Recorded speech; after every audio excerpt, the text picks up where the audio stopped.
Welcome to our Microsoft Excel Vlookup sample lesson brought to you by ExcelLearningZone.com. I am your instructor, Richard Rost.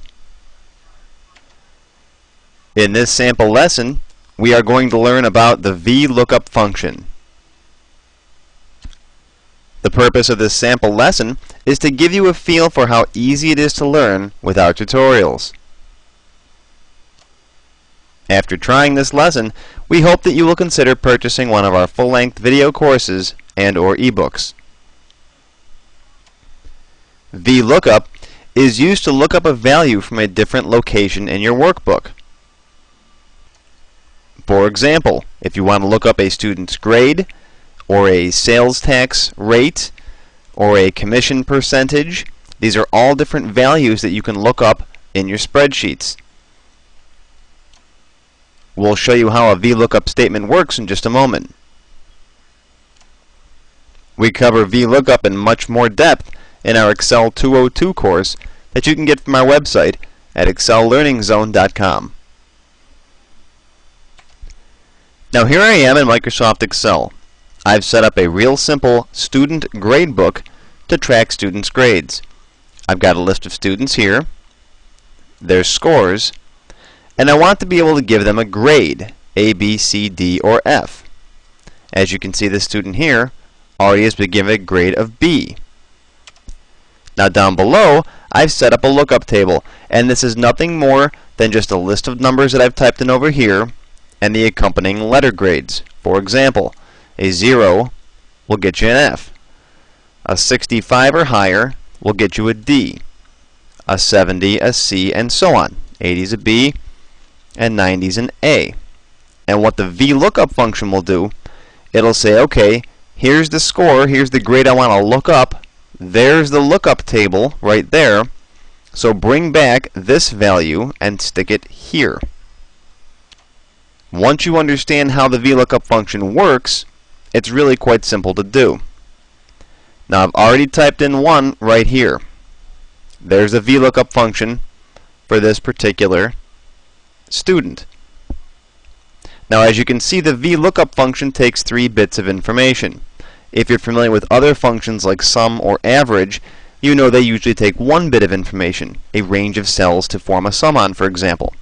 Well, Vlookup wants 3 bits of information. It wants to know where is the value you're looking up, the score for example, where is your lookup table, and then what column of that table do you want to bring back and show here. Let's do Mark's letter grade.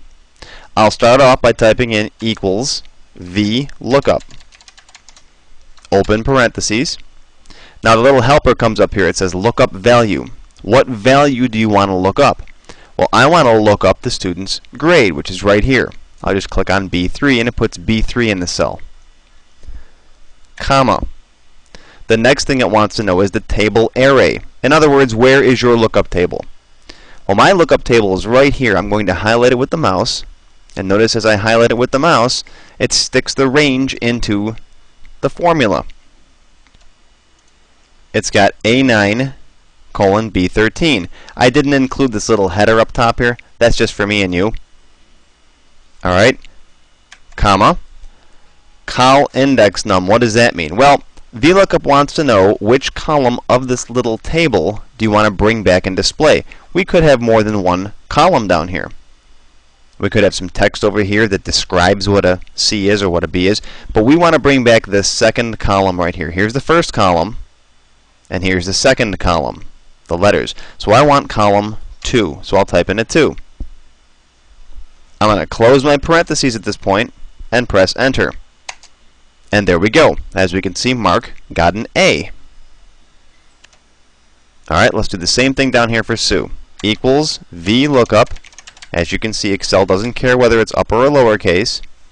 Look up what value, that value right there, comma, where's my lookup table, drag my little box, comma, 2, close parentheses, and one more. We've got Bill to do. Equals Vlookup, open parentheses, looking up the score there, comma, my lookup table is right there, comma 2.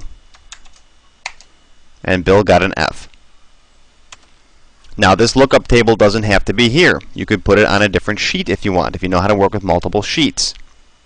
In addition, there are some problems that you run into if you try to autofill this down. For example, if I click here and drag down, if you're familiar with how autofill works, you see that doesn't work.